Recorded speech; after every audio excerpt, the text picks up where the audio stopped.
الحمد لله وكفى وسلام على عباده الذين اصطفى وبعد. أعوذ بالله من الشيطان الرجيم. بسم الله الرحمن الرحيم. نن مو پنځلسمه درسي حلقه ده. د مخکنی درس په دوام را رسیدلی و دې برخې ته چې د قرآن د دې مبارک آیات معنا څه ده؟ وکان عرشه علی الماء، او عرش په اوبو ولاړو، پر اوبو.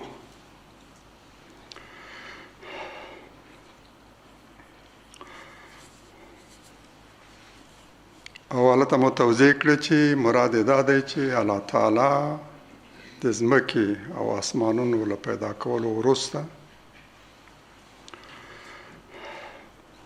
او د نورو توکو تر هغوی وړاندې د هر څه نه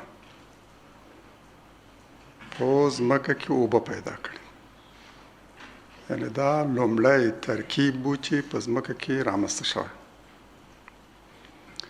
یعنې دا مهال چې الله تعالی اسمانونو ځمکه پیدا کړي، دغه ملک کې یوازینی مهم شی چې پیدا شوی دغه د سلطې تر عرش لاندې هغه د اوبو ترکیب.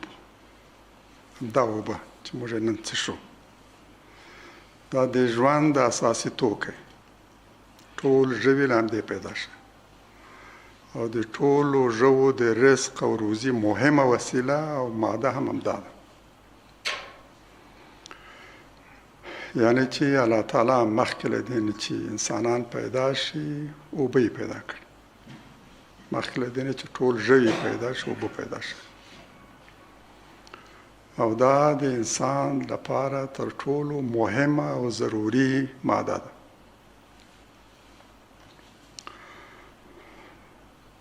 الله تعالی د ټولو ژوو د رزق او روزي ذمهوال دی او د هغوی رزق و روزي کې تر ټولو مهمه ماده هم همدا اوبه دي. دا مطلب په همدې توګه د العنکبوت سورې کې راغلی او په دې بڼه وکأی من دابة لا تحمل رزقها الله یرزقها وإیاکم وهو السمیع العلیم ولئن سألتهم من خلق السماوات والأرض وسخر الشمس والقمر ليقولن الله فأنى يؤفكون الله يبسط الرزق لمن يشاء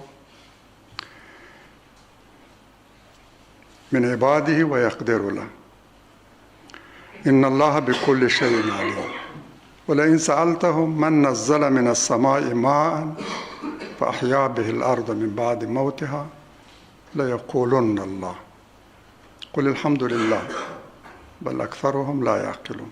العنکبوت له شپېتم تر درې شپېتم آیات پورې او ترجمه یې همداسې ده.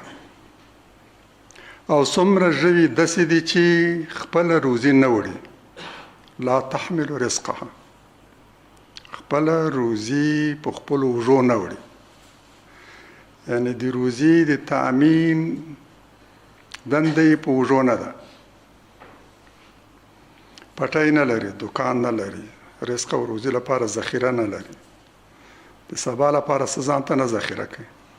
الله یرزقها وإیاکم، الله ورته رزق او روزي ورکوي. دا رزق او روزي د الله تعالی په ذمه ده او تاسو ته هم. ټول مرغان داسې دي چې سبا لپاره څه نه ذخیره کوي.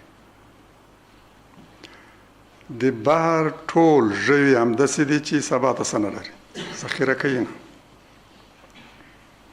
حیوانات هم ټول هم داسې دي چې نه پټی لري، نه ځمکه کري، نه دکان لري، نه د رزق او روزي لپاره ذخیره لري، له ځینو ماسوا چې هغوی په ژمي کې ځان ته رزق او روزي ذخیره کوي. خو دا رزق او روزي هغوی ته داسې ورکول کېږي چې خپله باندې کوم زحمت نه دی سره، فقط راټولوي او انتقالوي. همداسې الله تعالی چې هغوی ته رزق او روزي ورکوي تاسو ته هم درکوي. دا د هغو په ځواب کې ویل شوي تشویش یې درلودو چې که هجرت وکړو دلته هر سره نه پاته شي ځمکه مو پټی مو شتمني مو کور مو کلی مو هر سره نه پاتې شي زه د الله تعالی په لاره کې هجرت کوو د رزق او روزي مشکل به مو څنګه حل کېږي الله تعالی هغوی ته اطمینان ورکړئ ولې تشویش لري خدای ستاسو د رزق ضامن دی چې دا دومره حیواناتو ته ژوو ته ورکوي تاسو هم درکوي هغوی ته پرته له پټیو له کارو کروندې او ځمکې الله تعالی ورته رزق روزي ورکوي تاسو هم درکوي مطمئن اوسئ تشویش مه لرئ دشمن ته مه تسلیمیږي په خپل دریځ کلک پاتې شئ د رزق او روزي له ویرې نه دشمن ته سر ټیټ نه کړئ الله تعالی ستاسو د رزق او د روزي ضامن دی او بیا ورپسې وایي چې هغه پوه اورېدونکی دی ستاسو د رزق او د روزي ضامن هغه ذات دی چې ستاسو له وضعیت هم پوه دی ستاسو له احتیاجاتو هم خبر دی ستاسو د اړتیاوې هم ورباندې پوهېږي او ستاسو دعاګانې هم اوري سمیع دی علیم دی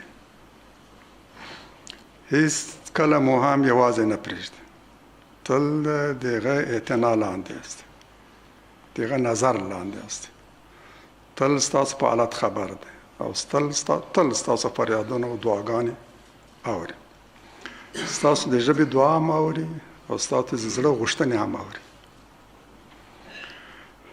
ستاسو زړه کې هم چې څه تېرېږي او څه ته احساس ضرورت کوي الله تعالی ورباندې خبر دی او که یو پوښتې چې اسمانونه او ځمکه چا پیدا کړي او لمر او سپوږمۍ چا مسخر کړي دا آیت که له دې نه ماسیوا په یو بل ارتباط راغلی وی نو بیا یې معنا بېله وه اما دلته له دې مخکني آیت سره خاص او ډېر ژور تعلق لري همدا چې الله تعالی ستاسو د رزق او د روزي ضامن دی او رزق او روزي درکوي تشویش مه کوئ له دغه موضوع سره د دې وروستي آیت ډېر ژور او عمیق ارتباط ځکه زموږ د رزق او د روزي وسایل یا اسمان دی یا ځمکه له اسمانه اوبه راورېږي او له ځمکې نه دانه او میوه راشنه کېږي دا چا پیدا کړي پوښتنه وکړئ څوک چې د رزق او روزي په ارتباط تشویش لري که هغوی ته ووایي چې د اسمان او ځمکه چا پیدا کړي د رزق او د روزي اساسي دوه منابع اسمان او ځمکه دا چا پیدا کړي او دا لمر سپوږمۍ چا مسخر کړي لمر د ورځې نښه ده او د رزق او روزي پیدا کولو کې تر ټولو مهم عنصر ځمکې ته تودوخه ورکوي او رڼا له دې تودوخې او رڼا پرته د ځمکې په سر د هیڅ څه شنه کېدل ممکن نه دي اصلا ژوند ممکن نه دی که لمر نه وای او دومره رڼا یې زموږ ځمکې ته نه ورکولی چې لکه دا نن چې ورکوي او دومره تودوخه یې نه ورکولی چې دا نن نه ورکوي د ځمکې په سر نه یوازې ژوند ممکن نه و بلکې هیڅ څه به نو پیدا شي ستاسو دا رزق روزي به هم نوره نه وه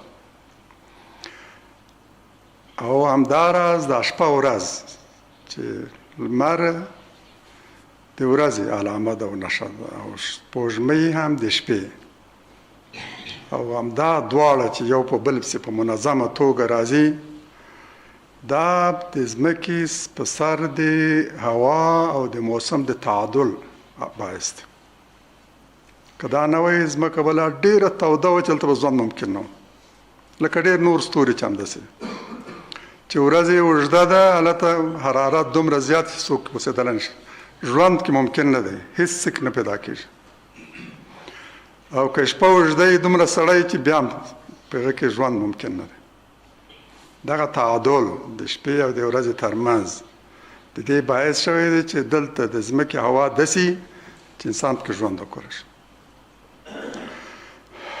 که په همدې باره کې ترې پوښتنه وکړئ چې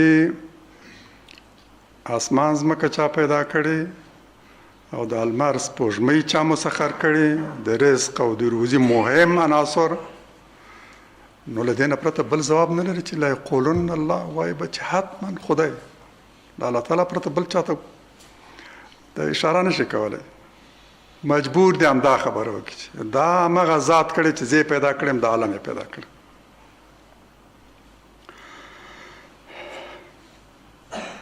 نو څنګه دوکه کیږي سره لري چې دا ګوري او اعتراف هم ور باندې کوي. ولې دوکه شوي، ولې اشتباه کوي، ولې د رزق او د روزي په ارتباط تشویش کوي؟ خدای ستاسو د روزي ضامن دی، حتما یې درکوي، تشویش مه کوه. دغه د دوکه کېدو دلیل څه ده؟ فانا یؤفکون، څنګه ولې دوکه کیږي؟ دا خو الله دی چې له خپلو بندګانو یې چاته چې وغواړي روزي ورته پراخوي او یا یې ورته محدودوي. د رزق او روزي د زیاتولو او د محدودولو کمولو فیصله هم له عرشه صادریږي، ستا د رب له لورې صادریږي. یو هغه ویش دی چې انسانان خپلو منځونو کوي او اکثرا غیر عادلانه او ظالمانه. د رزق او د روزي یو ویش مربوط دی خپل انسان ته. د هغوی په ټولنه کې دا ویش اکثرا ظالمانه او غیر عادلانه او فقر الوجم له همدې را پیدا کېږي چې د رزق او د روزي ویش انسان په لاس کې پرېوځي او بیا هغه د بل حق تر پښو لاندې کوي. د همدې کبله انسانانو کې فقر الوجه رامنځته کېږي. یو هغه ویش دی چې الله تعالی یې کوي. کله باران ووري او کله واوره. کوم موسمو کې زیاته واوره ووري چې هلته ذخیره شي، بیا د دوبي موسم کې چې هوا ګرمه ورو ورو دا واوره ویلی شي، د کاریزونو په شکل کې، د چشمو د چینو په شکل کې، د نهرونو په شکل کې بهیږي او زما ستا د کور خواته تیریږي، زما د پټیو ځمکې خواته تیریږي، ما ته مو اوبه راکوي او زما پټیو حیواناتو ته مو اوبه ورکوي. دا عادلانه دی. الله تعالی یو برابر په ټولو باندې لمر راپورته کوي، یو برابر په ټولو باندې بارانونه ووري، همداسې واوره. الله تعالی چې کوم رزق او روزي ورکوي د ویش کومه سنت لري، هغه په عدالت ولاړ سنت ټولو ته ورکوي بلا استثنا، کافر ته مؤمن ته. البته قرآن مشتدام وایي چې که کافر ته رزق ورکوي نو د مؤمن لپاره ورکوي. که په ځمکه کې مؤمن نه وي نو الله تعالی په د کافر باندې خپله روزي بنده کړي، هېڅ څه به هغه ته ورنه کړي.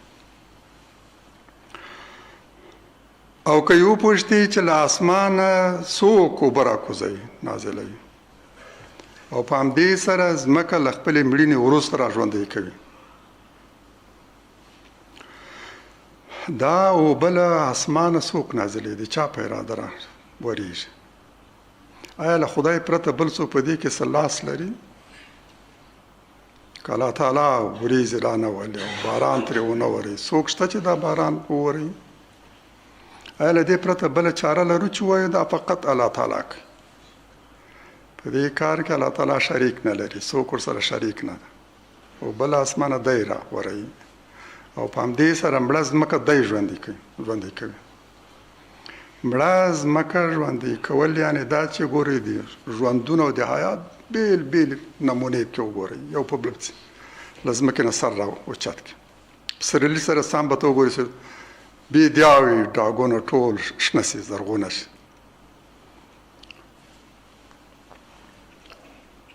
حتما به ووایي چې الله تعالی د دې نه پرته بل ځواب نه لري. چار او ناچار به همدا خبره کوي. ووایه ستاینې ټولې الله لره دي، خو د دوی ډېری نه پوهېږي. په دې مبارکو آیتونو کې هم ګورئ چې لومړی ژوو ته د رزق او روزي ورکولو خبره شوې او بیا د اسمانونو او ځمکې د پیدایش، د لمر سپوږمۍ د تسخیر چې شپه او ورځ په ګوته کوي، او دا دواړه د رزق او روزي مهم اسباب دي. بیا له اسمان د اوبو راورېدا او بیا په ځمکه کې د ژوندون پیلېدا، دې ته اشاره شوې. او په دې توګه موږ ته ویل شوي چې رزق او وسایل او اسباب د الله تعالی له لورې پیدا شي او ذمه‌والي هم الله تعالی دی. ستاسو د رزق او د روزي ضامن خدای دی. هغه دا پریکړه کوي چې چاته څومره رزق او روزي ورکړي. کلیش زیر شي نو درته جوته بشي چې د دغو دواړو صورتونو په دغو آیتونو کې بشپړ ورته والی دی. هماغه آیات چې موږ په پروني درس کې ویلی، په مخکني درس کې، بس په هغه ځای کې هم د رزق او د روزي په ارتباط او په همدې ارتباط راغلی چې وکان عرشه علی الماء، او معنی دا دواړه آیتونه د دې عنکبوت د سورې او هغه آیات چې مخکني درس کې وشو دا کاملا ورته والی موضوع د رزق او روزي ده. هلته هم د رزق و روزي په ارتباط بس، هلته هم د ځمکې او د اسمان یادونه د همدې لپاره سوې ده، او دا چې د الله تعالی عرش پر اوبو د دې یادونه شوه. او واضح مو کړله چې په کان عرشه علی الماء کې نشو ویلی چې عرش د اوبو له پاسه ولاړو، بلکې معنا یې دا ده چې اوبه د الله تعالی د واکمنۍ تر عرش لاندې وي. دا مو واضح کړه چې که هغه بل تعبیر ترې ولرو نو معنا یې دا ده چې موږ خدای له مخلوق سره تشبیه کړی. له عرش مو یو جسم جوړ کړی او په اوبو باندې هم ودرېدا دغسې لکه چې د ځمکې یو تخت د اوبو په سر ولاړ دی. او په عرش باندې د الله تعالی استوا هم داسې لکه یو څوک چې په عرش باندې کښیني، د ځمکې په یو تخت باندې کښیني. دا الله تعالی تمثیلول دی، د خپل مخلوق سره یې ورته کول دی. دا تمثیل دی، دا تجسیم دی، تجسید دی. الله تعالی ته د جسد ثابتول دي، الله تعالی ته د جسم ثابتول دي، او د ځمکې له مخلوق سره ورته کول دي. له کوم څه نه چې موږ قرآن منع کړی چې الله تعالی ته به مثال نه بیانوئ. په دې نړۍ کې هیڅ داسې څه نشته چې الله تعالی ته ورته وي، په خپل ذات کې هم او په خپلو صفاتو او افعالو کې هم. عالم ټول مخلوق دی، پیدا شوی، مکان ته ضرورت لري، له یو ځای نه بل ځای ته خوځېدو کې زمان ته ضرورت لري. خدای له مکان هم مستغني دی او له زمان هم اوچت، نه د مکان تابع دی او نه د زمان. کومو خدای له مخلوق سره تشبیه کړ یا په مخلوق کې مو دغه لپاره یو مثال وړاندې کړ. یعنې داسې چې څوک وایي الله تعالی په عرش او په کرسي داسې کښیني لکه انسان څه کښیني، بس دا تمثیل ده، دا تشبیه ده. له کوم څه نه چې موږ الله تعالی منع کړي، قرآن په مکرره توګه موږ ته وایي چې دغه په مثل هېڅ نشته، او دغه لپاره مثالونه مه بیانوي. یعنې داسې کار مه کوئ، مثال به نه بیانوي، ته نه پوهېږې، خدای ښه پوهېږي. خدای چې د ځان په ارتباط مثال نه در وړاندې کړی، ته څه کار چې د خدای په ارتباط مثال وړاندې کړي؟ خدای پوهیږي او تاسو نه پوهیږئ. په آیت کې هم دا راځي. انسان له دې کمې پوهې سره څنګه دا جرأت او جسارت کوي چې د خدای لپاره یو مثال بیان کړي او دغه له مخلوق سره یې تشبیه کړي. دې ته مو هم باید پام وي چې که دا آیات په بل ځای کې راغلی وی او هلته د بحث موضوع د عرش څرنګوالی وی، نو قرآن موږ ته وایي چې د متشابه آیاتونو د الفاظو داسې تعبیل چې د مجازي معنا په ځای په حقیقي معنا د پوهېدا هڅې ته او لټې ته ورته وي، د هغه چا کار دی چې زړونه یې بیمار. د ایمان او د علم خاوندان د دغو آیاتونو د الفاظو له تعویل او په اصلي معنا یې له ژباړې ډډه کوي او وایي چې په تعویل یې له الله تعالی پرته هېڅوک نه پوهېږي. دلته په حقیقت کې په دې الفاظو سره موږ ته نه د عرش د څرنګوالي او کیفیت په ارتباط څه ویل شي،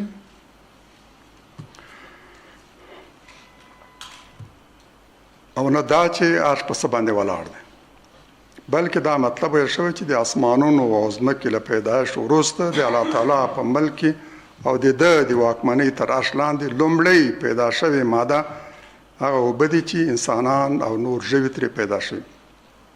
ځکه قرآن وایي چې هر ژوی مو له اوبو پیدا کړ وجعلنا من الماء كل شيء حي هر ژوندی شی مو له اوبو پیدا کړ دا هغه ماده ده چې تر ټولو مخکې الله تعالی پیدا کړ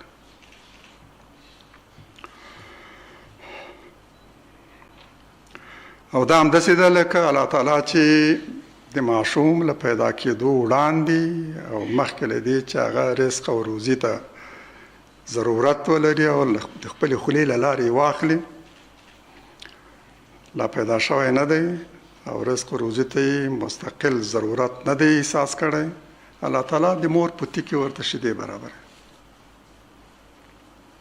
دا اوبه هم الله تعالی په ځمکه کې داسې مخکې پیدا کړي دي دوی له پیدایښت نه مخکې لکه د مور په تکي چې الله تعالی د ماشوم لپاره شیدې پیدا کړي ورته ضرورت نشته اما دې له مخکې نه سنجول شوي منصوبې مطابق په دې تاریخ ماشوم پیدا کیږي لغه له وړاندې باید د مور په سینه کې ورته شیدې برابر شي او دا هم داسې چې په هغه کې د ټول ضرورتونه راپه شوي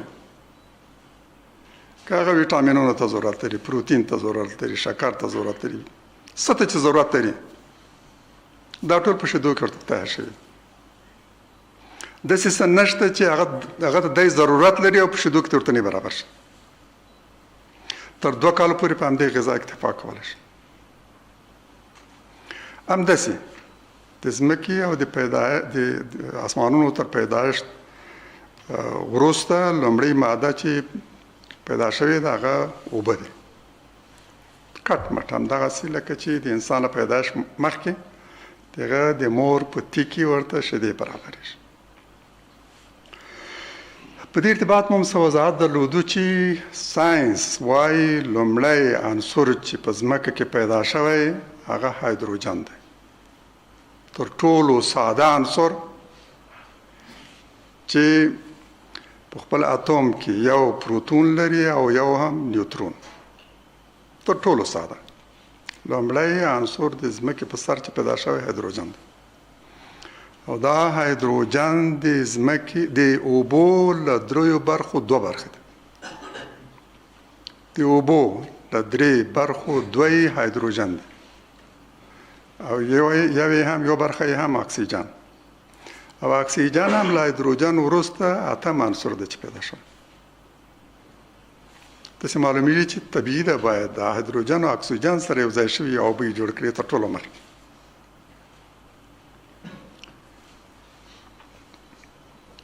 نو د دې آیت معنا دا ده چې الله تعالی په ملک کې د اسمانونو او ځمکې له پیدایښت وروسته لومړی ماده لومړی ترکیب چې پیدا شوی اوبه دي چې دغه 2 برخې هایدروجن دی چې لومړی عنصر دی اول ساده عناصر پیدا شي بیا پیچلي عناصر پیدا شي او په مرکباتو کې هم اول هغه مرکبات پیدا شوي دي چې له ساده عناصرو نه جوړ شوي لمر کې لا دا پیچلي عناصر نشته درانه عناصر نشته هایدروجن دی او هیلیوم دی هیلیوم هم جوړ شوی له هایدروجن دی له 2 اتومه هایدروجن هیلیوم جوړ شوی او اوس په لمر کې له دغه فقط دا 2 عناصر دي مرکبات نشته ورو ورو به دا مرکبات را پیدا کړي په ځمکه کې هم داسې شوي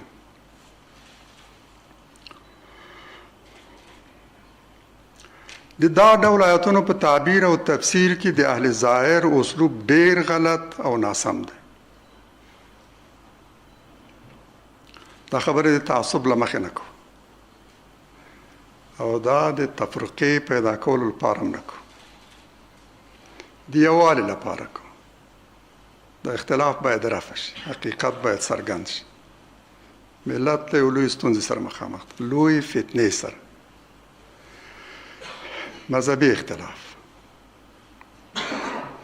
دا اختلاف باید رفع شي په سړه سینه باید دا مسایل وڅېړو او جرأت سره باید حقیقت ته غاړه کښېږدو تعصب ونه لرو لوند تعصب تحریم کو ځان ترې وژغورو کومه شیبه هم چې موږ ته حقیقت معلوم شو بلا درنګ ځنډ او تاخیر پرته هغه ومنو.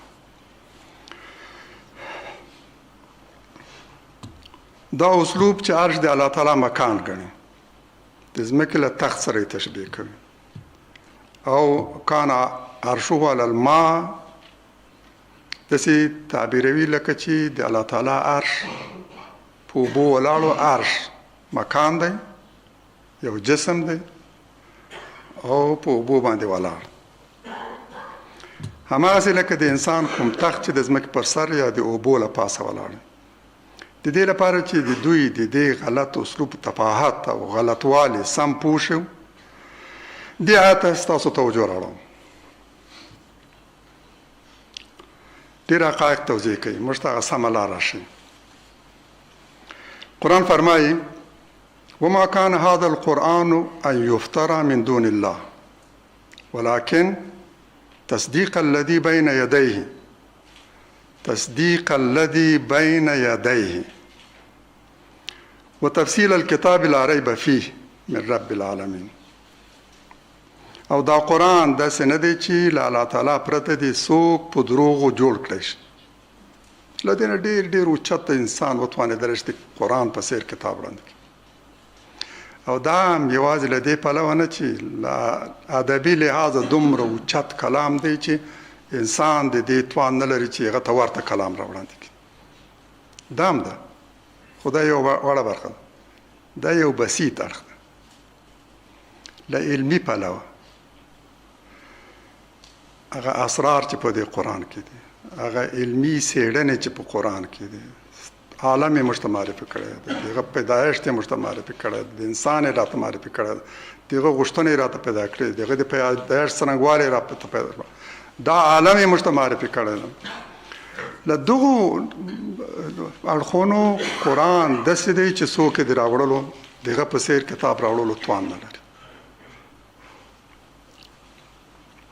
خو لیکن د هغه څه تصدیق کوونکی دی چې ترې مخکې و. معنا هم دا ده، تعطل لفظي معنا دا نه ده، زه دلته فقط دغه معنا تاسو تصدیق کوونکی دی د هغو کتابونو چې تر قرآن وړاندې و، یعنی قرآن، تورات، انجیل، زبور او ټول مخکني کتابونه چې په پیغمبرانو نازل شوي دي د دې تصدیق کوي. ځینې متاسفانه اشتباه کوي، فکر کوي چې د تصدیق معنا دا ده چې قرآن د بایبل تصدیق هم کوي. قرآن د اصلي تورات تصدیق کوي، د اصلي انجیل تصدیق کوي، د اصلي زبور تصدیق کوي، د بایبل نه. قرآن بایبل په بشپړه توګه تردیدوي. قرآن بایبل تصدیقوي نه بلکې تکذیبوي، تردیدوي، تصحیح کوي.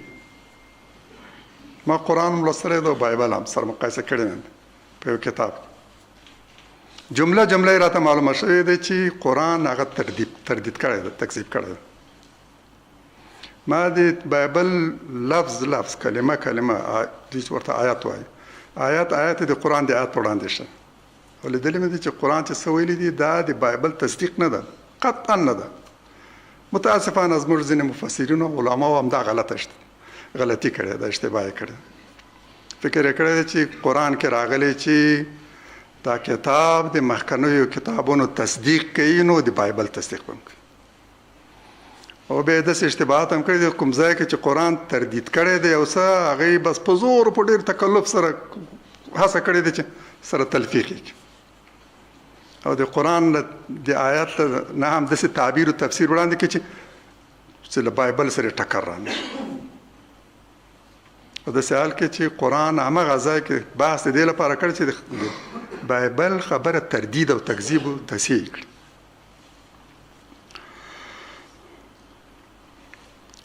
او د کتاب تفصیلی بڼه، یعنی څه چې په مخکنیو کتابونو کې په مجمل توګه راغلي قرآن هغه تصدیق کړي دی او تفصیل یې وړاندې کړی، مشرع ډول کې بیان کړی. قرآن په ټولو مخکنیو الهي کتابونو احتوا کړی دی، مهیمن ده په ټولو کتابونو، ټول مطالب احتوا کړي دي.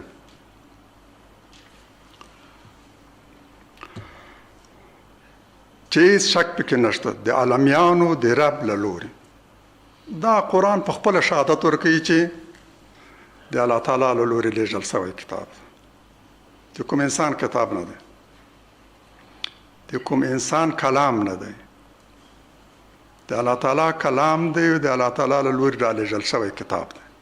په خپله دا قرآن شهادت او همدغه قرآن شهادت ورکوي چې د دې حامل د خدای یو پیغمبر دی. د محمد علیه السلام په ارتباط زموږ لپاره تر ټولو شاهد او لویه معجزه څه ده؟ قرآن. دغه قرآن موږ ته ثابتوي چې پیغمبر علیه السلام څوک چې د دې کتاب حامل هغه حتما باید د الله تعالی له لورې رالېږل شوی یو پیغمبر. که څوک تر قرآن مخکې په نورو الهي کتابونو ایمان لري نو دا قرآن به داسې عمومي چې د هغه کتاب د هر اساسي مطلب او هر مهمې خبرې تصدیق کوي. هماغه څه وایي چې مخکنیو کتابونو وایي. دا کتاب د الهي کتابونو تفصیلي بڼه ده. څه چې په نورو کتابونو کې په مجمل او مختصره توګه راغلي، په قرآن کې په لا زیات تفصیل او وضاحت سره راغلي. د شک مورد پکې نه موندل کېږي. لا ریب فیه، په دې قرآن کې د شک مورد نشته. داسې څه چې انسان په شک کې ولویږي، خبره داسې که داسې د هغه د فهم قصور شاید د دې باعث چې شک وکړي، خو په حقیقت کې په قرآن کې د شک مورد نشته. هیڅوک نشي توانېدی په قرآن کې داسې څه په ګوته کړي چې د هغه په حقانیت کې او په دې کې چې دا د الله تعالی له لورې لېږل شوی کتاب دی شک او شبهه راولاړه کړي. د دې کتاب هر څه په دې ګواهي ورکوي چې د عالمیانو د رب له لورې لېږل شوی کتاب دی. دلته د قرآن د ځانګړتیاوې توضیح کولو په ضمن کې مشرکینو ته مزید ویل شوي چې په مخکنیو دلایلو علاوه دا قرآن د یو داسې لارښود کتاب په توګه ستاسو مخې ته پروت دی چې ستاسو ټولو پوښتنو ته ځواب وایي، ستاسو ټول شکونه له منځه وړي او د ژوند د هرې پیښې په اړه ستاسو لارښوونه کوي. د نورو ځانګړتیاو په څنګ کې دلته راغلي تصدیق الذي بین یدیه. تحت اللفظي ترجمه د دې فقرې دا ده: قرآن د هغه څه تصدیق کوي چې د ده یعنی د قرآن د لاسونو ترمنځ دی. تصدیق الذي بین یدیه، تصدیق د هغه څه چې د قرآن د لاسونو منځ کې دی. تحت اللفظي ترجمه هم دا ده: بین یدیه، د دواړو لاسونو منځ کې.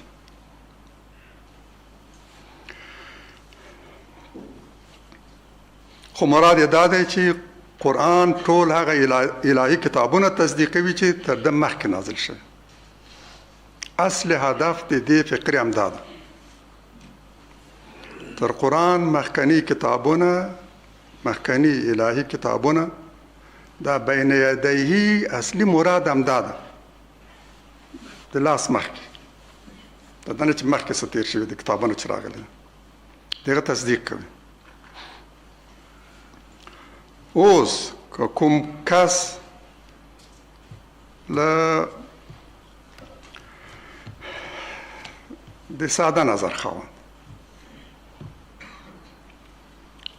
چې هر څه ته ظاهر وګوري او هڅه کوي د قرآن د آیاتونو هغه برخې هم چې مجاز ده، استعاره ده، تشبیه ده،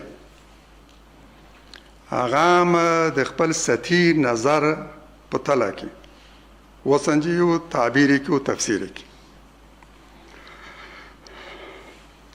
دلته چې قرآن ته ید منسوب شوی ده، لاس، د بین یدیه صیغه کارول شوی ده، د لاسونو منځ کې قرآن ته ید منسوب شوی یو، او کتابونه هم داسې ښودل شوي دي چې د قرآن د لاسونو منځ کې. نو معنا یې فقط دا ده چې قرآن لاسونه لري،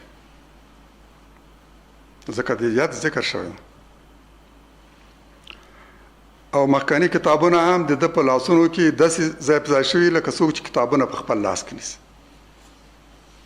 تعطل لفظي معنا هم دا ده. په یو سطحي نظر به څوک هم دا انتباه ترې اخلي چې ګواکې قرآن لاس لري او اهل ظاهر هم وایي چې بس ید راغلی ده د خدای ته چې چیرې هم داسې څه ویل شوي دي چې الله تعالی ته ید منسوب شوی ده، نو دې معنا دا ده چې الله تعالی هم ید لري، عضو لري، جارحه لري، زموږ په څېر لاس لري. چې دوه لاسونه راغلي دي نو ګواکې چې الله تعالی دوه لاسونه لري. خو بیا دې ته ځواب نه لري چې نو الله تعالی خو یو ید هم ځان ته منسوب کړی ده او ډېر هم بأیدینا یې هم ویلی دي. یوه سترګه هم راغلې، دوه سترګې هم راغلې او ډېرې سترګې هم راغلې. له دوی نه ولې دوه سترګې اخلي فقط او دا نور پرېږدي؟ ولې یوازې دوه لاسونه اخلي، یو لاس او ډېر لاسونه پرېږدي؟ داسې نو باید ټول هغه کړو، ځکه الفاظ هم داسې دي. که ظاهري الفاظو ته ګورو خو باید همدا معنا تر هلته واخلو. دلته هم باید د قرآن لپاره لاس ثابت کړو. خو دا به ډېر صفحات نه وي چې څوک همدا جسارت وکړي د یو غلط تصور په اساس د یو غلط اسلوب له مخې اشتباه یې کړې ده، یو لار یې غوره کړې ده، یو فکر تر اغېز لاندې راغلی ده. په همدې اساس راځي او وایي چې نو قرآن باید لاسونه ولري ځکه ید ورته منسوب شوی.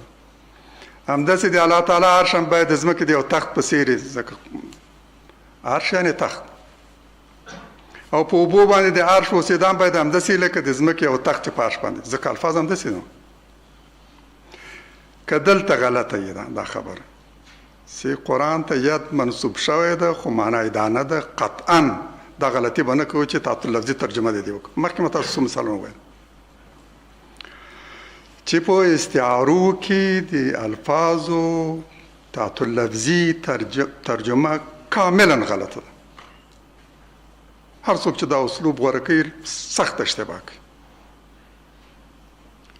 او د دې باعث به کېږي چې هغه خدای تمثیل کړي له مخلوقاتو سره.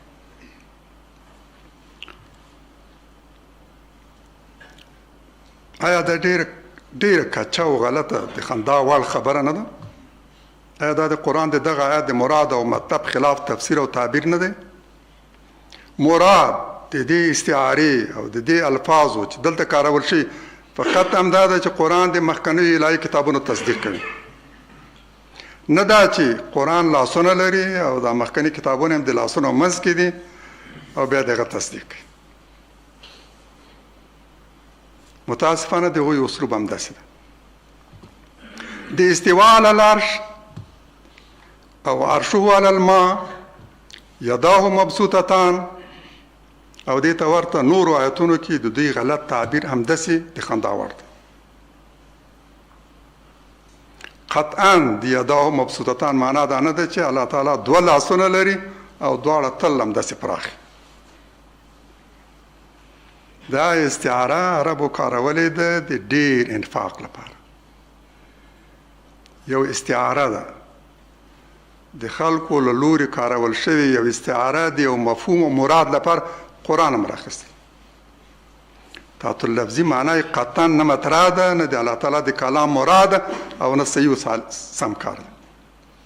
همدغسې لکه چې د قرآن په ارتباط مو وویل تصدیق الذي بین یدیه، مګر د دې ید منسوبول قرآن ته داسې معنا لري چې هغه هم دغسې زموږ د لاس په څېر لاس لري.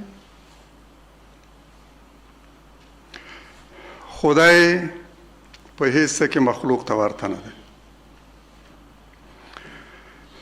الله تعالی اعضا نه لري، اعضا د مخلوقاتو خصلت او نیمګړتیا ده.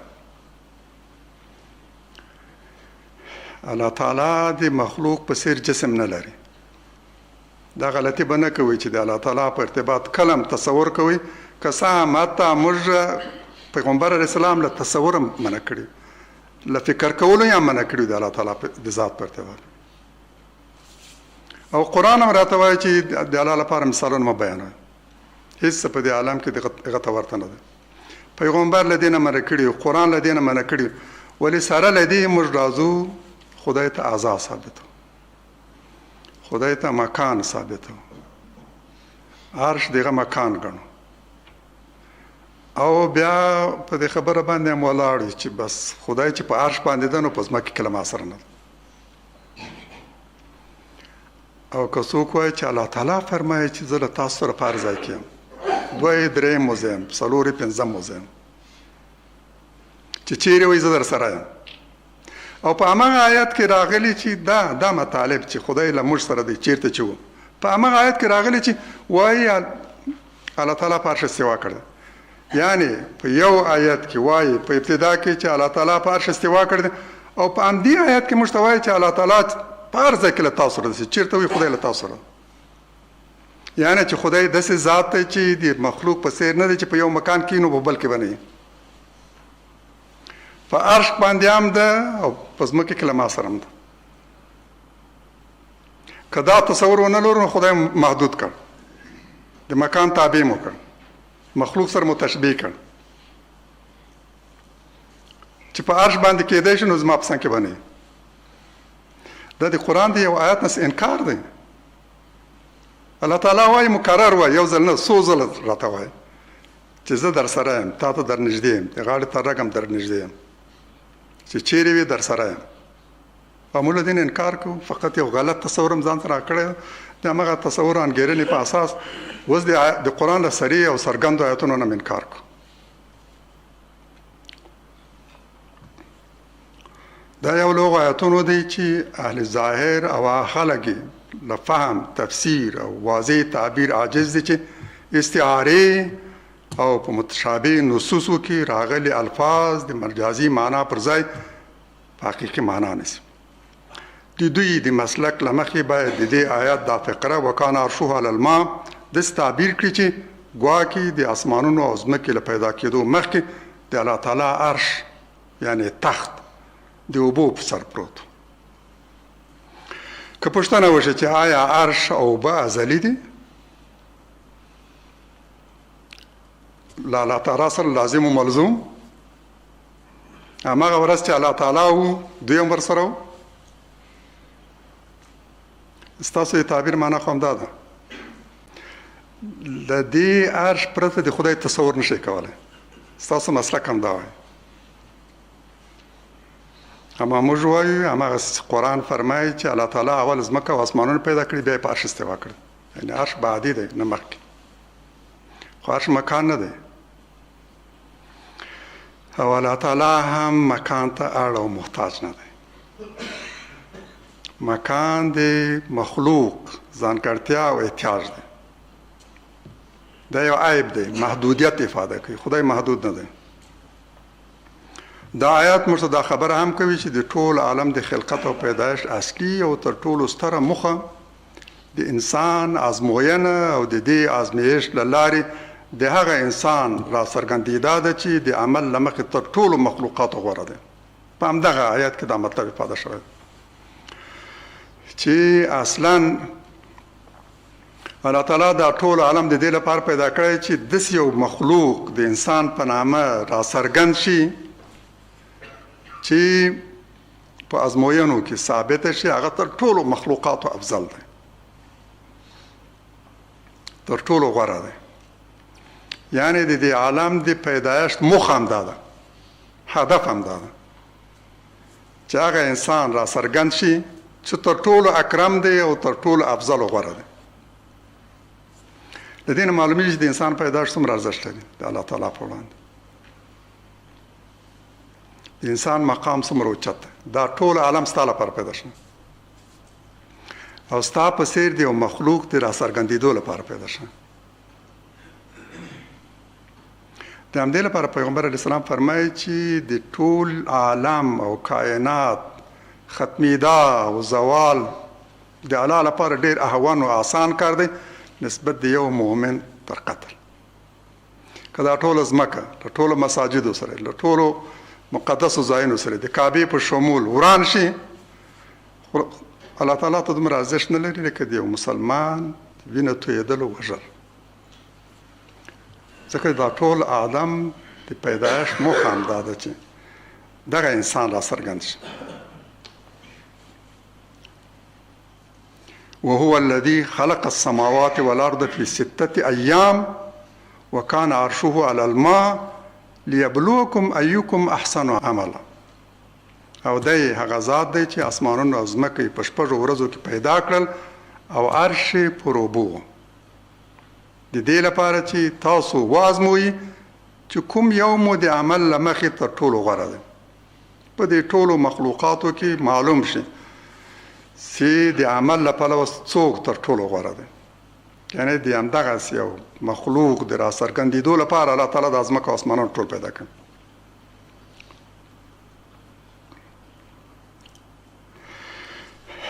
زموږ یو بل عنوان دا دی چې دا هم یو اختلافي مسله ده. یوه طایفه ورباندې ډېر زیات ترکیز کوي او دا چې په یو روایت کې راغلی چې الله تعالی د شپې په درېیمه برخه کې د ځمکې نږدې اسمان ته دا تر ټولو لا لاندې اسمان ته راکوز شي. دا هم یو جدي اختلافي مسله ده. او بیا الله تعالی ته فرمایي چې څوک شته چې دعا راته وکړي او زه یې قبوله کړم؟ څوک شته چې څه رانه وغواړي او زه یې ورکړم؟ څوک شته چې بخښنه رانه وغواړي او زه یې وبخښم؟ له ابو هریره رضی الله عنه روایت دی چې پیغمبر علیه السلام وفرمایل زموږ رب د هرې شپې پاتې درېیمې برخه کې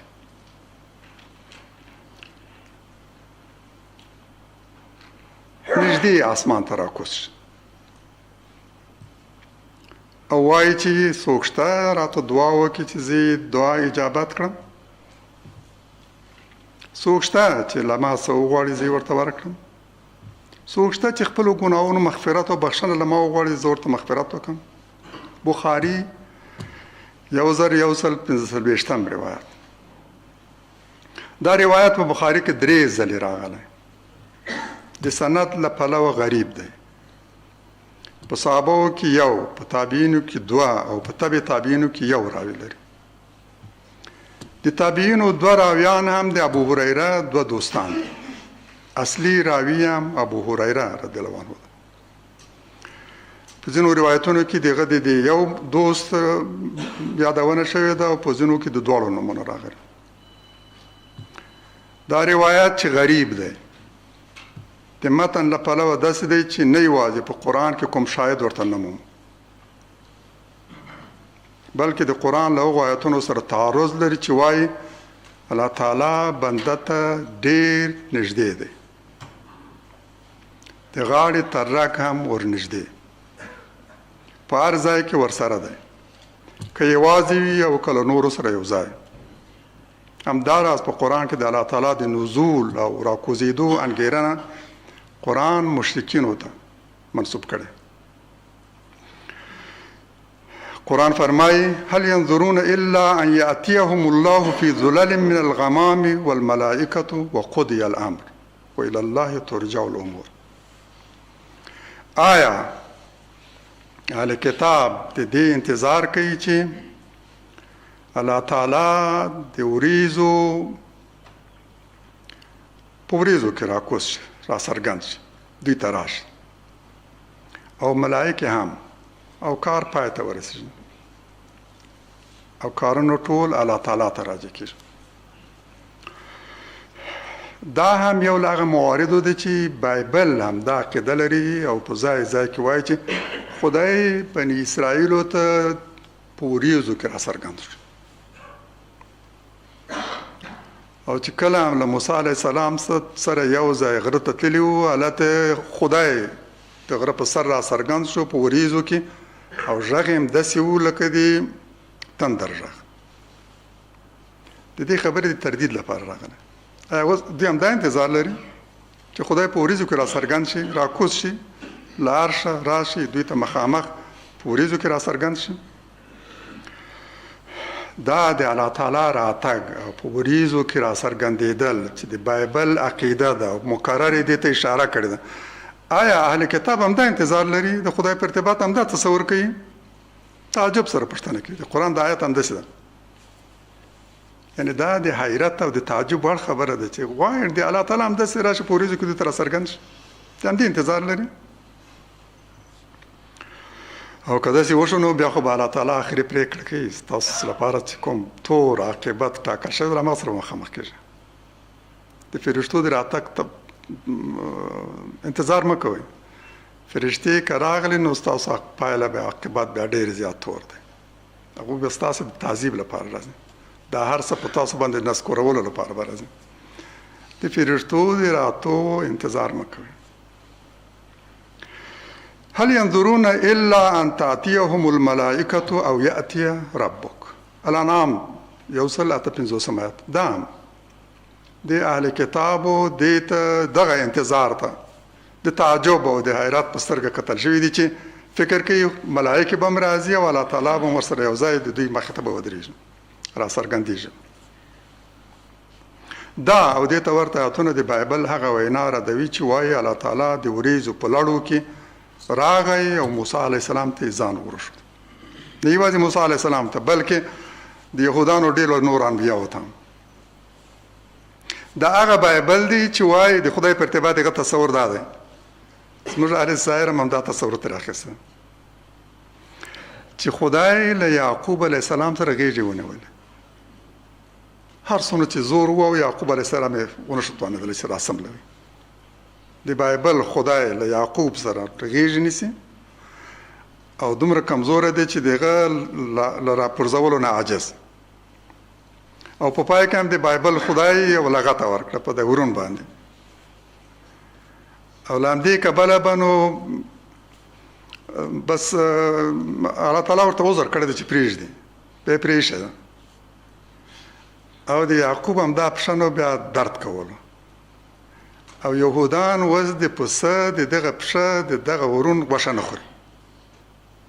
دا ځکه چې د الله تعالی یعقوب علیه السلام ته لغته ورکړې. دا د بایبل خدای ده، کټ مټ یو انسان، زور یې هم دومره چې د انسان ته برابر، او د یو انسان له سملولو نه عاجز. هغه کلک نیولی ده، نه یې پرېږدي تر څو ورته برکت ورنه کړي. نه دې پرېږدم، ما ته برکت راکوي بیا دې پرېږدم. بیا برکت ورکړی دی پرېښه. او هغه مهال چې په ورون باندې ورته لغته هم ورکړې. یعنې چې د هغوی تصور له خدای نه همداسې ده، کټ مټ لکه دا تصور چې اوس اهل ظاهر د خدای په ارتباط لري. خدای یو انسان ده، کټ مټ. تفاوت هم له انسانه فقط په دې کې چې دا انسان دی او هغه خدای، بس هم دومره. دوه لاسونه لري، دوه پښې لري، هر لاس 5 ګوتې لري، او ردا لري، او ساق لري، پښه لري، ټول هر څه هم داسې انسان ته ورته. او بیا په پای کې وایي چې بلا تشبیه بلا تکیف. دا بلا تشبیه او بلا تکیف دې ستا سر وخوري. دا څه ګټه کوي؟ کټ مټې خدای ته تشبیه کوي، هم بیا وایم په پای کې بلا تشبیه بلا تکیف. دې ته مو پام وي چې الله تعالی نه په زمان مقید دی او نه په مکان محدود. دا د مخلوق ځانګړتیا ده چې د زمان او مکان تابع دی. نه د زمان له قید وتلی شي او نه د مکان له محدودیت. په یو وخت کې یوازې په یوه ځای کې وي، نه په 2 ځایونو کې او نه په هر ځای کې. که په بل ځای کې راڅرګندېږي نو مخکنی ځای باید حتما پرېږدي. خو الله تعالی د مخلوق په څېر نه دی چې یو ځای کې او په بل ځای کې نه. او د بل ځای ته د رسېدو لپاره باید خپل مخکنی ځای پرېږدي. نه نزول د مخلوق په څېر دی چې له لوړ لاندې راکوزي. الله تعالی لپاره لوړ لاندې هم نشته. دا د مخلوق لپاره دا نسبي مفهوم دی. یوازې مخلوق ته لاندې او باندې مطرح دی، د خدای لپاره لاندې او باندې مطرح نه. الله تعالی د مخلوق په څېر نه دی چې له لوړ نه بل لاندې راکوزېږي. نه په خاص مکان مقید او محدود دی چې یو ځای وي او بل ځای نه. نه لرېوالی او نږدېوالی د هغه په اړه مطرح دی. خدای ته لرې او نږدې برابر دی. نن او سبا ورته برابر دی، ماضي او حال او مستقبل ورته برابر دی. دا موږ مخلوق ضعیف انسان ده، محدود ده، د زمان تابع، د مکان تابع. هغه ته فوق و تحت هم شته، لاندې و باندې هم شته، او لرې او نږدې هم شته، پرون او نن هم شته، سبا او ماضي هم شته. الله تعالی له دې ټولو نه اوچت دی. متاسفانه ځینې خلک دلته هم د دې پر ځای چې د نزول کلمه د نورو مواردو په څیر په مجازي معنا ونیسي، برعکس هغه په حقیقي معنا نیسي او ګمان کوي چې الله تعالی له عرش د دنیا اسمان ته راکوزیږي، داسې لکه کوم مخلوق چې له کومې لوړې لاندې ځای ته راکوزیږي. دوی ته وایي الله تعالی خو په هر ځای کې له بنده سره دی، او دا هغه څه دی چې قرآن په خپله وایي، تاویلولی هم نشو او بل تعبیر هم ترې نشو درلودلی. الفاظ هم کاملا صریح و واضح، تعویل نمونونکي الفاظ مکرر. خود الله تعالی ما ته وایي چې زه له تا سره له انسان سره هر ځای کې چې وي، د غاړې تر رګه ور نږدې دی، ټیټ او جګ غږ یې یو شان اوري، د انسان یو شان ته غږ اوري، که دا ټیټ دی او که جګ، هره دعا یې قبلوي. نو د دنیا آسمان ته راکوزېدل یعنې څه؟ په دې دواړو کې به کومه خبره منو؟ له موږ سره یو ځای دی، که له لومړي آسمان اواش زموږ غږ اوري او په موږ باندې پوه دی؟ کوم یو؟ د شپې درېیمه خو تل د ځمکې پر سر موجود وي. دغه چې وایي د شپې درېیمه برخه کې الله تعالی له عرشه راکوزیږي د ځمکې اسمان ته نږدې، نو دغو جنابانو ته وایو چې دا د شپې درېیمه برخه د ځمکې په سر تل وي، یو شیبه هم نه پاتې کېږي. نن دلته درېیمه برخه د شپې ده، یو ساعت وروسته په کندهار کې، نیم ساعت وروسته بیا په ایران کې همداسې درومي، عراق و ترکیې ته، بیا بالاخره مصر ته، مراکش ته، تر څو چې بیرته همدلته راورسي. ټوله شپه د شپې درېیمه د ځمکې په سر لا چورلي، یو لازم د ځمکې سر د شپې له درېیمه ور نه ده فارغ.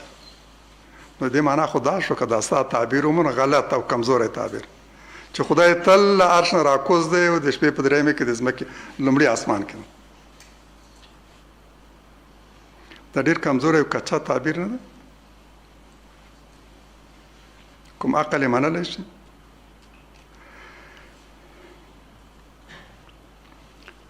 معنا خو همدغه شته، الله تعالی به 24 ساعته مسلسل د ځمکې اسمان ته نږدې دلته او د خپلو بندګانو دعا به اوري او قبلوي به. دریم د الله تعالی په اړه متشابه الفاظ په هیڅ مورد کې هم په متبادره معنا نشو اخیستلی. که دا غلطي مو وکړه نو الله تعالی به مو له مخلوق سره تشبیه کړی او له داسې پوښتنو سره به مخامخ کېږو چې ځواب یې نشو ویلی. آیا څوک کولی شي د دغو مخکنیو پوښتنو ځواب ووایي؟ که ومنو چې شاید رسول الله صلی الله علیه وسلم به دا خبره کړې، شاید په یقین سره نشو ویلی، ځکه د دې خبرې د مدعي لپاره مدعي نه دی توانېدلی چې 2 شاهد هم وړاندې کړي، یوازې دی. او ما ته الله تعالی دا لارښوونه کړې ده په خپل قرآن کې چې د یو چا د خبرې په منلو کې به دقت کوي، له شاهد پرته خبره مه منه، د مدعي خبره له شاهد پرته مه منه. کله به 2 شاهد ترې غواړي، کله 3، کله 4. دلته چې د الله تعالی په ارتباط یو څه ویل شوي دي، یو څوک راغلی پیغمبر ته یو خبره منسوب کړې ده، خو دا خبره مربوطه په الله تعالی پورې. زما د عقیدې یو مهمه برخه یو کسر یو راوي ده، هېڅ شاهد هم ورته نشته. په قرآن کې ورته شاهد نه مومو. 2 صحابي او 3 صحابي ورسره نشته چې د په خبر باندې شهادت ورکړي. روایت غریب دی. که زه احیانا هم دا خبره ومنم، ګوره دا مو په پام کې چې شاهد کېدلی شي که ثقه وي نو د یوه کس خبره ته هم باید اعتبار ولري. اشتباه کوي، داسې نه ده. که په صحابو کې هم چا په په یو بل باندې د زنا تور لګولی وای او پیغمبر علیه السلام ته شکایت را رسېدلی وای، نو پیغمبر علیه السلام له همدغه صحابي 4 شهیدان غوښتل. که دا ابوبکر رضی الله عنه هم وایي 4 شهیدان به ترې غوښتل. دا هسې خبر ده چې اوس راوي ثقه ده نو بس که یو یم یا خبر بیا حتما منو. دا کاملا بې بنسټه خبره ده. د الله تعالی څرګند لارښوونه او حکم همدا ده چې بس د مدعي دعوا په هغه صورت کې منو چې شاهد وړاندې کړي. او دا خبره د صحابه په دوران کې راغلی ده. دا د قرآن آیت د صحابه په دوران کې راغلی. الله ته هم قاضي ته کومه دعوا که وړاندې کېدله نو صحابهونه به 2 3 4 شاهدان غوښتل. داسې نه چې دا صحابي ده نو دغه دعوا یو کس کم ده باید ومنل شي.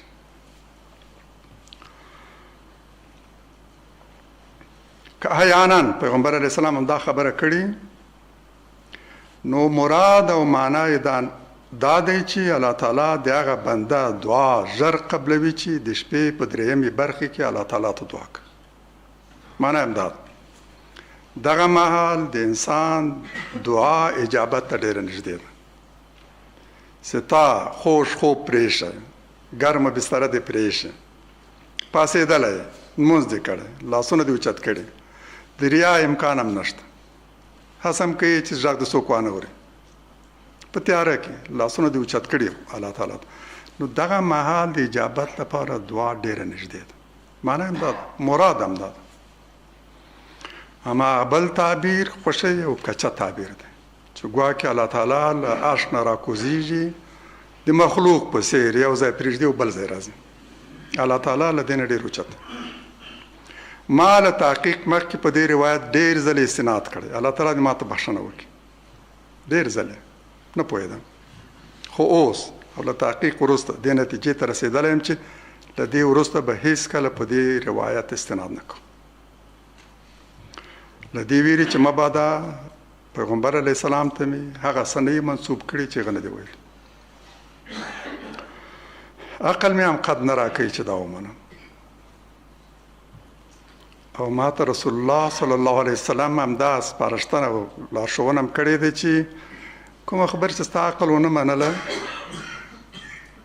او د زړه دړه دې ورته خلاصه نه شوله، مشاعر او عواطف او احساساتو دې هم ونه منله او ځان دې له دې نه ډېر لرې وګڼلو، نو زه تر تا ډېر ترې لرې. د یو مؤمن د خپل احساس او زړه او شعور هم همداسې ده چې کولی شي د ښې او د بدې خبرې ترمنځ تفکیک وکړي. کومه خبره سمه ده او کومه غلط. د خپل ایمان یې ورته لار شي. دې ته مو پام وي چې اسلامي امت یو مهال له دې خطرناکې فتنې سره مخامخ شو چې قرآن شاته وغورځول شي. د جعلي او موضوعي احادیثو بازار تود شو. کله به یوې ډلې د خپل دریځ په ګټه احادیث جوړول به له ځانه به جوړول موضوعي روایات. موضوعي هغه دی چې له ځانه جوړ شوي، په لکونو جوړ شو.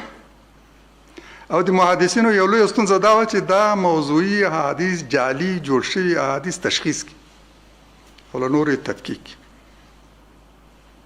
د محدثینو یو لویه ستونزه او لوی کار هم دا ډېر احادیث جوړ شوي. هر محدث له لکونو روایاتو 100 زره انتخاب کړي، 2-3 زره انتخاب کړي.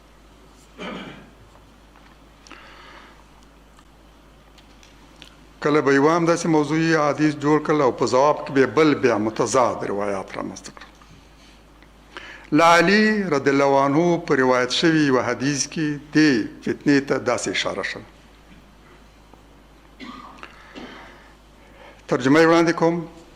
له حارث روایت دی چې وایي په یو جماعت تیر شوم، خلک مې ولیدل چې د احادیثو په اړه لګیا دي، خپلو منځونو کې لانجه کوي او بحثونه. نو علي ابن ابي طالب رضی الله عنه ته ورغله او ورته ومې ویل ای امیر المؤمنین، ای نه ګورې چې خلک په حدیثو کې په بحثونو لګیا دي؟ ویې ویل آیا همداسې یې کړي؟ ومې ویل هو. علي رضی الله عنه وویل خو ما له رسول الله صلی الله علیه وسلم اورېدلی چې فرمایلی دا به یوه فتنه وي. په بل روایت کې داسې راغلی له ما وروسته به داسې احادیث را څرګند شي چې ویونکي به یې وایي رسول الله صلی الله علیه وسلم وفرمایل، رسول الله صلی الله علیه وسلم یې واورېدل، دا ټول به زما په اړه تور او افترا وي، له ځانه جوړه شوې خبر. قسم په هغه ذات چې زه یې په حق سره رالېږلی یم، زما امت به د خپل اصلي دین او جماعت په اړه په 2 او یا فرقو وویشل شي. ټول به هم په خپله بېلارې وي او هم به د نورو بېلارې کوونکي، خپله به هم دوکه شوي او نور به هم دوکه کوي چې د دوزخ لوري ته به بلنه ورکوي. که داسې وشول نو پر تاسو لازمه ده چې د الله تعالی پر کتاب منګولې ولګوئ. علي رضی الله عنه وایي ما ورته وویل چې له دې فتنې د وتلو لار کومه ده یا رسول الله؟ وی فرمایل د الله تعالی کتاب. که غواړې له دې فتنې ووځئ نو د الله تعالی په کتاب باندې منګولې ولګوئ چې په هغه کې د مخکنیو قومونو قصې دي او د راتلونکو قومونو په اړه خبر. د مخکنیو قومونو له حالت مو هم خبرې او د راتلونکو قومونو له وضعیت مو هم. چا دا اسلوب غوره کړی دی له کوم عاقبت سره مخامخ شي، دا یې موږ ته ویلي دي. د وروستنیو قومونو له حالت نه خبرولو معنا هم دا ده چې په کوم قوم کې دا صفات را پیدا شو نو له کوم برخلیک سره به مخامخ کېږي. قرآن موږ ته دا هم بیان کړی.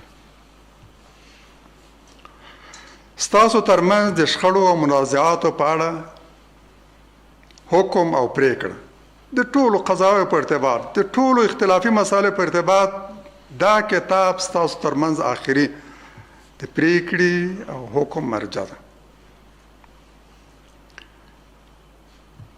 هغه فیصله کوونکی دی، د حق او باطل ترمنځ پریکنده حکم او فیصله کوي. هسې خوشي وینا نه ده. هر جابر چې هغه پرېږدي الله تعالی به یې مات کړي. څوک چې له ده پرته په بل څه کې هدایت ولټوي الله تعالی به یې بېلارې کړي. له قرآن پرته چې څوک په بل څه کې هدایت ولټوي حتما بېلارې کېږي. همدا د الله تعالی مضبوطه رسۍ ده، همدا له حکمت ډک پند او ذکر دی، همدا مستقیمه لاره ده. هماغه مستقیمه لار چې موږ په لمانځه کې د فاتحې په سورې کې الله تعالی ته کوو اهدنا الصراط المستقیم، هماغه مستقیمه لار دغه ده. سورې فاتحه کې موږ دعا کوو الله تعالی ته ایاک نعبد و ایاک نستعین اهدنا الصراط المستقیم. لومړی او ستره دعا همدا ده. او الله تعالی د راتلونکي سورې متصل د فاتحې بقرې سورې کې موږ ته وایي ذلک الکتاب لا ریب فیه هدی للمتقین. دا د الله تعالی کتاب هماغه دی چې تا مستقیمه لار غوښتې وه. په دې کې هدایت دی، هدایت متقیانو ته، په هغې کې شک نشته. پیغمبر اسلام هم داسې فرمایي همدا مستقیمه لار ده. همدا هغه څه دی چې نه یې هوا او هوس کږولی شي او نه یې ژبې ګډوډولی شي. بس که څوک د هوا او هوس تابع امي نشي کولی قرآن په ارتباط دغسې تعبیرونه او تفسیرونه وړاندې کړي چې کوږ ناسم تعبیرونه، او که هر څومره هم فصیح وي او ژبور وي د خلکو د دوکه کولو او غلطولو کې مهارت ولري نشي کږولی. نه علما پرې مړېدی شي داسې چې فکر وکړي چې بس زړه مې ډک شو په ټولو علومو مې احتوا وکړله، بلکې هغه به بیا هم ځان محتاج ګڼي چې دغه ظرفیت هر څومره یې ډک بشي خو نور مو ورته محتاج وي. یعنې د هر چا د ظرفیت په اندازه چې هر څومره پراخ وي بس هغه ته پوهه ورکوي، هغه ته بصیرت ورکوي. علما ورباندې مړېدی نه شي. د اهل کتابو یو ستونزه دا وه، د علماو وي د مشایخو وي چې ویل بي بس موږ زړونه د علم خزانې دي، نور ورته ځای نه ده پاته. نه ځینې همداسې چې د قرآن په ارتباط همداسې خبره کوي. هیڅوک چې د علم په هره مستوا کې له قرآنه مړېدلی نشي، بیا به م ورته وږی او نه په ډېرو لوستلو سره زوړوالی مومي. مقرر هم چې قرآن وایي نوې نوې خبرې د مخته راشي، په ډېر صبر وروسته پوه شه. باور کوي زه دا نن ما له قرآنه داسې څه زده کړي دا نن نه چې په دې 3 اویا کلونو کې ورباندې نه پوهېدلم. تفسیر د لیکلو په دوران کې ورباندې نه پوهېدلم، نن ورباندې پوه شوی. همدغسې د قرآن زړېږي نه، تل به یې نوی مومي او هر بار چې ورته رجوع کوي نوي نوي شیان باندې پوهېږي. ما د قرآن هره سوره چې لوستلې ده، باور کوي چې تفسیر کړې مې ده، داسې احساس مې کړی چې دا زړه مې له علم او ایمان ډک شوی ده او چې بیا ورته رجوع مې کړې ده، نوې نوې خبرې مې مخې ته راغلې دي، په نورو اسرارو باندې پوه شوی. دا اوس د پلوشې تفسیر په بیا چاپولو لپاره په کار باندې مصروف، ډېر څه مجبور شوم چې کار وکړم او هغه څه چې اوس باندې پوه شوم. قرآن هم دغسې په ډېر ویلو باندې زړېږي نه، علما ورباندې مړېږي نه. نه یې عجایب پای ته رسي، یعنې وخت په وخت به د قرآن ډېر عجایب څرګندېږي، معجزې به یې څرګندېږي. ما د ساینس او د قرآن علمي اعجاز په نامه یو کتاب لیکلی چې نږدې د قرآن 200 آیتونه مې راغونډ کړي او باور وکړئ چې هر یو د دې آیت دومره ستره معجزه ده چې د موسی علیه السلام معجزه هم د هغه سره سیالي نشي کولی او د عیسی علیه السلام معجزې هم. هغه حقایق قرآن توضیح کړي چې انسان نن ورباندې پوه شوی ده، په همدغه 21مې پېړۍ کې ورباندې پوه شوی، تر دې مخکې ورباندې نه پوهېده. دا ما کتاب دی چې کله پیریانو واورېدو نه له دې ډډه ونه کړه چې ووایي موږ عجیب قرآن واورېدو. د کمال لوري ته بلنه ورکوي، نو ایمان مو پرې راوړ. د پیریانو یوه ډله تېرېدله په داسې حال کې چې پیغمبر علیه السلام د جماعت مزد ورکول، د قرآن تلاوت یې اورېدله او هماغه شیبه یې د قرآن له اورېدو سره سم یو بل ته ویل خاموش خاموش شئ، ټول خاموش شوي دي او قرآن ته یې غوږ نیولی دی. هماغه لحظه یې په قرآن ایمان راوړی، خپل قوم ته ستانه شوي دي او ویلي چې موږ یو عجیب قرآن واورېدو.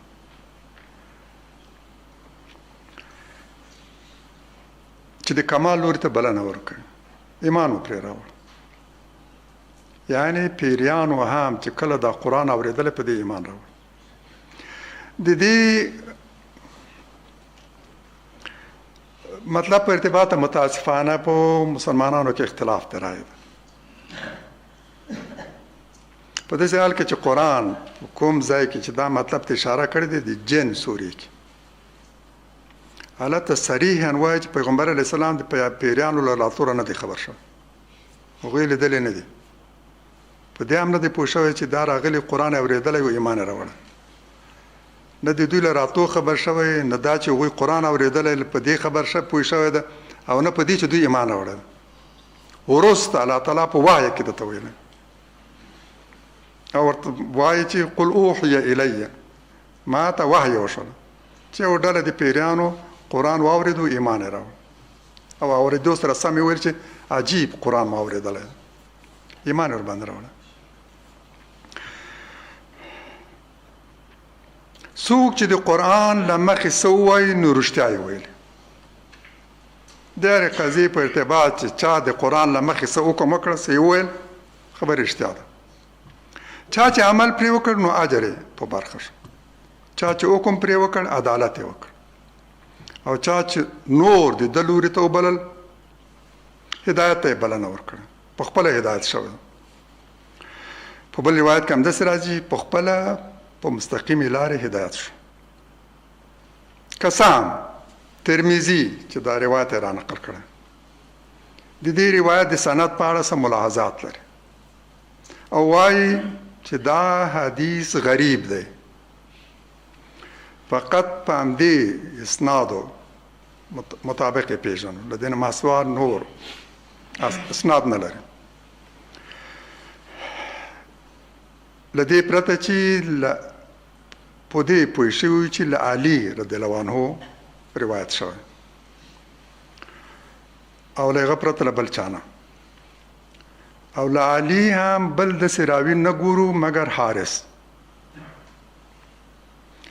دا حدیث غریب دی له دې لارې پرته یې له بلې لړۍ نه مومو او دا حدیث یوازې له علي رضی الله عنه روایت شوی او له علي هم یوازې حارث روایت کړ یعنی دا چې راوي یو ده او بیا لومړی راوي یو ده او دوهم راوي هم یو ده او د دې دوهم راوي په ارتباط هم څه ملاحظه شته ځینې بیا وایي چې نه دا ثقه ده ترمذي وایي چې د ده په ارتباط ملاحظات شته یعنی ترمذي امام ترمذي یو ستر محدث کتاب یې یو له شپږو صحیح حدیثو کتاب هغه داسې دا روایت د دې لپاره ضعیف ګڼي چې لومړی راوي یو ده یعنی چې هغه هم په دې اصل باور لري چې کوم روایت یو راوي لري نو هغه غریب ده دغه په منلو کې باید محتاط او چې بیا دوم هم همداسې یو دریم او څلورم هم همداسې یو وي اغرب وي په څلورو طبقو کې یو راوي ولري د دې په ارتباط باید ډېر محتاط واوسي دی په دې روایت باندې ملاحظه لري او ضعیف یې ګڼي که دا استدلال امام ترمذي سره ومنو نو بیا خو د بخاري اکثر روایات غریب دي د بخاري اکثر روایات غریب په صحابو کې یو راوي لري ډېر په تابعینو کې هم په تابع تابعینو کې یو راوي د بخاري اکثر روایاتو ته د احاد نوم ورکړل شوی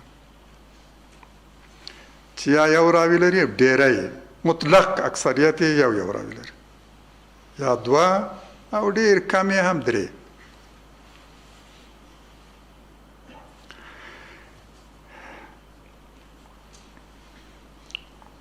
کېدای شي په حارث رضی الله عنه څه ملاحظات او له همدې کبله ترمذي ضعیف ګڼلی خو د روایات متن ډېر ښکلی ده ډېر دقیق ده متن ډېر دقیق ده د ملاحظې یو مورد هم کې نشته د قرآن په ارتباط چې په دې روایت کې څه ویل شوي دي اکثر یې هماغه څه دي چې په قرآن کې راغلی د روایت په متن باندې څوک هیڅ ملاحظه او اعتراض نشي وړاندې کولی زموږ یو ستونزه متاسفانه دا ده چې محدثینو مو ډېر اکثرا اسنادو ته اعتبار ورکړی ده د همدې له مخې ویل چې دا روایت صحیح ده که ضعیف دې ته زیاته توجه نه ده سوې چې متن یې څنګه ده متن یې له نور روایاتو سره تعارض لري که نه په نورو روایاتو کې هم دغه لپاره یو شاهد شته آیا متن یې داسې دی چې په قرآن کې هم دغه لپاره کوم شاهد مومو که نه متاسفانه دې ته زیاته اطلاع نه ده شوې یعنې اوس دا روایت د متن له پلوه ډېر دقیق ډېر ښکلی او ډېر ښایسته او په ښه توګه قرآن معرفي شوی ده اما چون د حارث په ارتباط امام ترمذي معلومات دا ده چې هغه ضعیف ده نو ځکه یې دا روایت ضعیف ګڼلی حقیقت همدا ده چې له فتنو د وتلو تر ټولو دقیقه لار دا ده چې قرآن ته رجوع وکړو روایات هم د قرآن په تله وسنجوو هر اختلاف چې تاسو قرآن ته راجع کړئ قرآن تاسو ځواب درکړي ستاسو اختلاف رفع کولو توان او ظرفیت لري قرآن په هره قضیه کې چې دا فکري دا مذهبي دا علمي اجتماعي حقوقي هر قضیه هر انساني قضیه چې تاسو قرآن ته رجوع راجع کړئ نو هغه به تاسو ته څرګنده واضح روښانه پرېکړه درکړي په همدې اکتفا کوو